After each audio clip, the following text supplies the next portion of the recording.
안녕하세요. 업과 윤회 시리즈 10번째 시간입니다. 지난 구강에서 우리는 좋은 마음에도 급이 있다는 걸 봤습니다.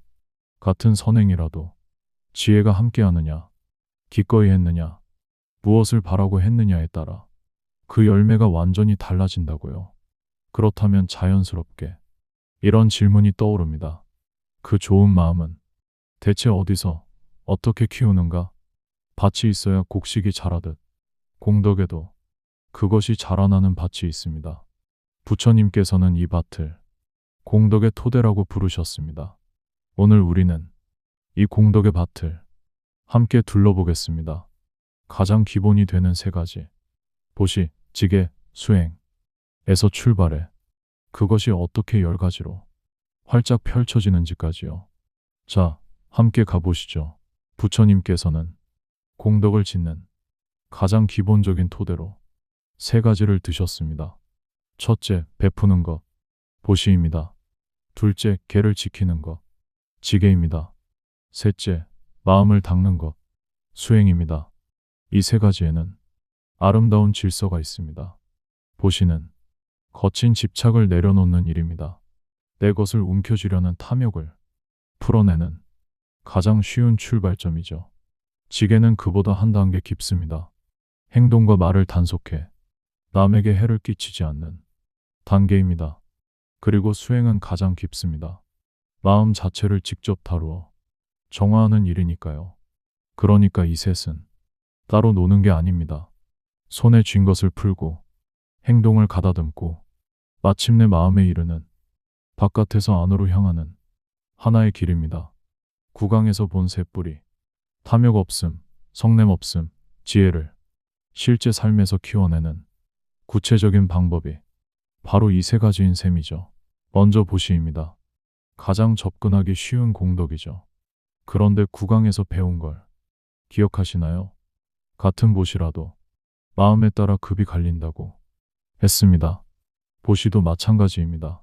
부처님께서는 보시의 과보를 결정하는 요소들을 아주 섬세하게 짚으셨습니다. 크게 세 가지를 보셔야 합니다. 하나, 주는 사람의 마음입니다. 주기 전에 기쁘고 주는 동안 맑고 주고 나서 흐뭇한 마음. 이 세 순간이 모두 깨끗할 때 보시는 온전해집니다. 반대로 너무 많이 줬나, 아깝다 하는 후회가 끼어들면 애써 지은 공덕이 흐트러지죠. 둘, 받는 대상입니다.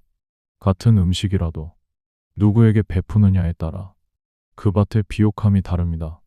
탐욕과 성냄과 어리석음에서 멀어진 분에게 올리는 보시일수록 그 열매가 큽니다. 셋, 무엇을 바라고 주느냐입니다.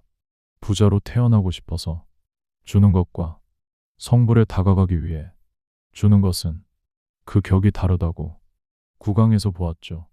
부처님께서는 보시해야 하는 여러 이유를 가장 낮은 것부터 가장 높은 것까지 차례로 말씀하셨습니다. 감각적 즐거움을 얻으려고, 좋은 일이니까, 집안의 전통이니까, 마음이 고요해지니까, 그리고 마침내 사마타와 윗바사나 수행에 도움이 되니까 같은 보시라도 그 동기가 높아질수록 마음의 뿌리도 함께 깊어지는 겁니다. 두 번째 토대는 지계, 곧 계를 지키는 일입니다. 계라고 하면 흔히 하지 말라는 금지로만 생각하기 쉽습니다. 하지만 계의 본질은 그게 아닙니다. 계는 나와 남을 함께 보호하는 울타리예요. 제가자가 지키는 기본 5가지 계를 떠올려 보겠습니다. 살아있는 것을 해치지 않는 것, 주지 않은 것을 가지지 않는 것, 그릇된 음행을 하지 않는 것, 거짓말하지 않는 것, 그리고 정신을 흐리게 하는 것에 취하지 않는 것. 이 5을 가만히 들여다보면 모두가 남에게 두려움 없음을 주는 일입니다. 내가 해치지 않으니 상대는 안심하고, 내가 빼앗지 않으니 상대의 것이 안전하고, 내가 속이지 않으니 상대가 나를 믿을 수 있죠. 그래서 부처님께서는 계를 두려움 없음을 베푸는 큰 보시라고도 하셨습니다. 지계가 그 자체로 또 하나의 보시인 셈이죠. 그리고 지계 역시 마음의 뿌리와 이어집니다. 해치지 않으려는 마음은 성냄 없음에서 나오고 남의 것을 탐하지 않으려는 마음은 탐욕 없음에서 나옵니다. 개를 지키는 매 순간 우리는 사실 새 뿌리 가운데 둘을 키우고 있는 겁니다. 보시가 손을 푸는 연습이라면 지게는 행동과 말을 가다듬는 연습입니다. 세 번째 토대, 그리고 가장 깊은 토대는 수행입니다. 마음을 직접 닦는 일이죠. 수행에는 크게 두 갈래가 있습니다. 하나는 사마타, 곧 고요함을 기르는 수행입니다. 들숨과 날숨에 마음을 모으거나 자해를 닦거나 하면서 마음을 한 곳에 고정하는 거죠. 이렇게 깊은 집중에 이르면 마음은 평온해지고 거친 번뇌는 잠시 가라앉습니다. 다른 하나는 윗바사나, 곧 통찰을 기르는 수행입니다. 구강에서 본 그 통찰지죠. 모든 물질과 정신이 무상하고 괴로움이며 무아라는 세 가지 특성을 직접 꿰뚫어 보는 겁니다. 이 두 수행의 관계가 중요합니다. 사마타로 고요해진 마음은 마치 잔잔해진 호수와 같습니다. 물결이 일렁이는 호수로는 바닥을 볼 수 없지만 고요해진 호수로는 바닥까지 환히 들여다 보이죠. 그렇게 고요해진 마음으로 실제를 통찰하는 것, 그것이 윗바사나입니다. 그리고 바로 이 수행에서 세 번째 뿌리인 지혜가 비로소 활짝 피어납니다. 보시와 지게로 탐욕 없음과 성냄 없음을 키워왔다면 수행은 그 위에 지혜라는 마지막 뿌리를 더하는 일입니다. 그래서 수행이 가장 깊은 공덕의 토대인 거죠. 다만 구강에서 보았듯 수행 중에도 해로운 마음은 슬그머니 끼어듭니다. 나는 훌륭한 명상가야 하는 자만은 탐욕이고 저 사람은 왜 시끄럽게 하지 하는 짜증은 성냄이죠. 그래서 수행은 끝없이 자기 마음을 살피는 일이기도 합니다. 자, 그런데 부처님의 가르침에서 공덕의 토대는 세 가지에서 멈추지 않습니다. 이 셋이 더 자세히 펼쳐지면 10가지가 됩니다. 보시가 펼쳐지면 2가지가 더 나옵니다. 남의 공덕을 함께 기뻐하는 것, 그리고 내 공덕을 남과 나누는 것이죠. 지게가 펼쳐지면 2가지가 더 나옵니다. 어른과 덕 있는 분을 공경하는 것, 그리고 마땅히 해야 할 일에 봉사하는 것입니다. 수행이 펼쳐지면 3가지가 더 나옵니다.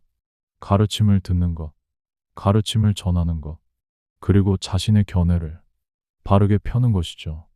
그러니 모두 10가지입니다. 보시, 지게, 수행, 그리고 남의 공덕을 기뻐함, 공덕을 나눔, 공경 봉사, 법을 들음, 법을 전함, 바른 견해를 펴. 여기서 따뜻한 통찰 하나가 보입니다. 남이 선행하는 걸 진심으로 기뻐하기만 해도 그것이 곧 내 공덕이 된다는 점입니다. 내 손에 줄 것이 없어도 함께 기뻐하는 마음 하나로 복의 밭을 일굴 수 있다는 거죠. 공덕은 결코 가진 자만의 것이 아닙니다. 다만 구강에서 거듭 말씀드렸듯 법을 전하는 일조차 마음에 따라 갈립니다. 이렇게 하면 사람들이 나를 훌륭한 법사로 알아주겠지 하면 탐욕에 뿌리한 마음이고, 이 가르침이 누군가를 성불로 이끄는 씨앗이 되기를 하면 지혜가 함께하는 유익한 마음입니다. 같은 행위라도 결국 뿌리가 모든 걸 결정하는 거죠. 오늘 우리는 공덕이 자라나는 밭을 함께 둘러봤습니다. 손에 쥔 것을 푸는 보시, 행동과 말을 가다듬는 지게, 그리고 마음을 직접 정화하는 수행. 이 3가지가 바깥에서 안으로 이어지며 구강에서 본 새 뿌리, 탐욕 없음, 성냄 없음, 지혜를 실제 삶에서 키워냅니다. 그리고 이 셋은 10가지로 활짝 펼쳐지며 우리에게 알려줍니다. 복을 지을 기회는 어디에나 늘 열려 있다는 것을요. 베풀 것이 없으면 함께 기뻐하면 되고, 시간이 없으면 한마디 공경의 말로도 밭을 일굴 수 있습니다. 기억해 주세요. 중요한 건 행위의 크기가 아니라 그 마음의 뿌리입니다. 작은 보시 하나의 지혜를 담으면 그것이 잎바나를 향한 씨앗이 되고, 큰 보시라도 자만이 끼어들면 그 빛이 바래니까요. 오늘 내가 짓는 작은 공덕 하나하나가 다음 생으로 흐르는 마음의 강물에 떨어지는 좋은 씨앗입니다. 그 씨앗의 지혜라는 물을 함께 주는 것, 그것이 오늘의 가르침이 우리에게 건네는 권유입니다. 오늘도 함께 해주셔서 감사합니다. 윤마일의 불교 사색. 복을 지을 기회는 어디에나 늘 열려 있다. 중요한 것은 행위의 크기가 아니라 그 마음의 뿌리다.